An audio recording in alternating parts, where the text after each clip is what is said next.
we've got big stories to talk about. No bigger than Prince Harry, the Duke of Sussex, was hit out this morning at blatant lies about Sentebale, the African charity at the centre of a race row, which he was, of course, the patron of until relatively recently when he resigned. The Charities Commission is now going to open a statutory inquiry into Sentebale, thanks to the complaints made by Sophie Chandorka, who, of course, has said that the Duke of Sussex is guilty of bullying her and using inappropriate and unpleasant language. Unbelievable stuff. Rupert Bell is here, Talk's royal correspondent. Rupert, very good morning to you.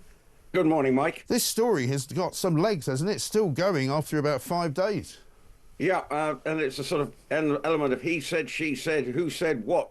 And so that's why the Charity Commission are now going to be investigating, brought about by Sophie Chandorka, who said since the trustees resigned, to look at the governance. And one of the questions that the Prince Harry's team and the group of trustees has said all this money that's been spent on consultants. On the other hand, Sophie Chandorka has said the Prince Harry creates problems for the charity because they find it hard to get people to contribute to Sentebale. So it's a really murky, messy sort of situation. And it really is sad because ultimately the people who are suffering are the people that Sentebale is designed to help in Africa. Yeah. Because at the moment, I mean, if you're looking at a big donor, a charitable donor, you'd probably be questioning whether you should be giving money because there's all the infighting that has been going on. Well, at the moment, the fighting is quite clearly out there. It's a verbal war of words, it fears. But the Charity Commission, hopefully,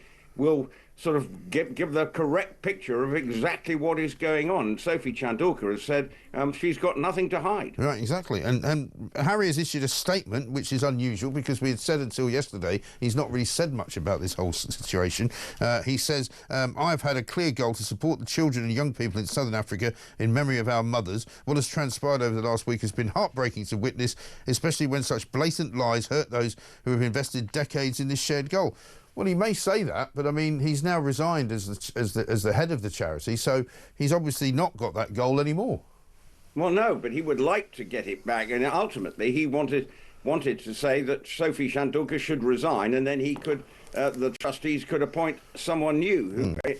But one of the reasons that the problems for Harry is that there are sort of suggestions that he was putting pressure on Sophie Chandorka to put out positive statements about him and Meghan following that polo match last April, where, of course, there was all the hoo-ha around the presentation of the trophy, and that seemed to be a reason why their relationship broke down. So it's just a very unseemly mess. But once again, Harry in the spotlight for probably all the wrong reasons. Now, it might in the end prove that he has a case, but at the moment, if you look at the facts, once again, Harry has embroiled himself something in blatant lies. Let's be honest, recollections may vary, is one of the statements that was put very firmly to Harry and Meghan back in the day over various things that they had said. So at the moment, you have to take it all sort of with a sort of guarded view of it, because it's a mess, and it is.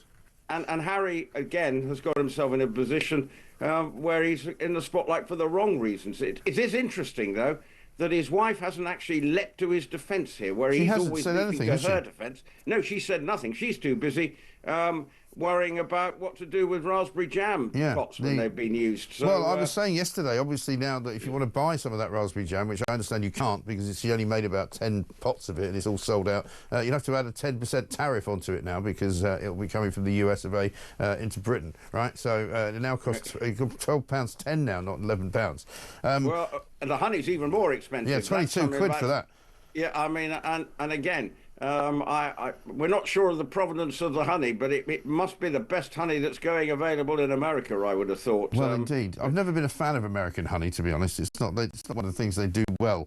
But, I mean, this is the other thing. You know, she's quoted from emails that Harry has sent her, this woman, Sophie Chandorka. So presumably she'll make all of those available to the Charities Commission, which might mean that they all get published.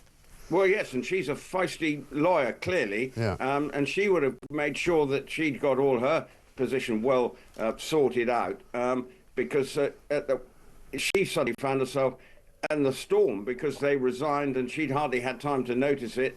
But I think, and that's why she did that interview at the weekend, where she definitely was trying to get on the front foot. But it's up to the Charity Commission now to see if they can sort this unseemly mess out. Yeah, absolutely right. Now, you're up in Aintree right now because, of course, it's the beginning of the Grand National Festival. You're there for talkSPORT. I don't suppose you've got any tips for the National, have you? Well, it's tomorrow, 4 o'clock, live on talkSPORT it shall be. It's Ladies' Day today, which was one of the great racing days of the occasion. And Merseyside, every beauty salon as we speak is absolutely chock-a-block with everyone getting ready for what is one of the great fun days. Weather's great, but tomorrow, really 34 runners. Stumptown's likely to be the favourite. I've got a sneaking regard for Can Do Kid and Vanillier. Both back those each way, so that's my thoughts on Can Do Kid and Vanillier. Yeah. Okay, I should take your word for that, Rupert. Thank you very much. There'll be a large drink in it for you if anything works out. Thank you. Rupert Bell there reporting into us from Aintree.